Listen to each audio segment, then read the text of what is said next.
बिलावल बिरोई जे मथा कूड़ा के बिलावल बिरोई जे मथा कूड़ा केस।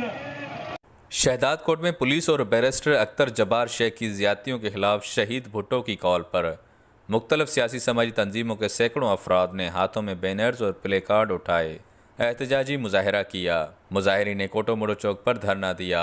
इस मौके पर पीपल्स पार्टी शहीद भुट्टो के रहनुमा मुनीर बिरोही, वज़ीर खोसो जुल्फ़कार मक्सी यूसुफ पतूजो, नवाबुद्दीन चांडियो STP रहनुमा कामरेड हयात तुनियो, PTI रहनुमा नाहिद खोहावड़, सोहनी लोधी, कौमी कारकुन हुबदार मीरजत, इम्तियाज़ बिरोही, सैयद अकबर शाह और फैज़ मोहम्मद मैंगल समेत दीगर का कहना था कि 4 माह कबल सिपाफ शहीद भुट्टो कारकुन बिलावल बिरोही पर लड़के से ज्यादती के इल्ज़ाम तहत मुकदमा दर्ज किया गया था, जिसके बाद DNA टेस्ट रिपोर्ट नेगेटिव आने के बावजूद भी गिरफ्तार अफराद सेंट्रल जेल लाड़काना में बेगुनाह सज़ा भुगत रहे हैं।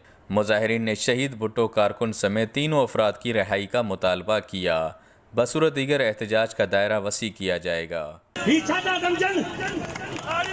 शहीद भुट्टो के कारकुनन के ही बिरोईन के दो जगह बिरोईन इते शेख अभियान इते ख्वावड़ अभियान इते चांजा अभियान इते बतूजा अभियान सब ऐसा बाहर हूं का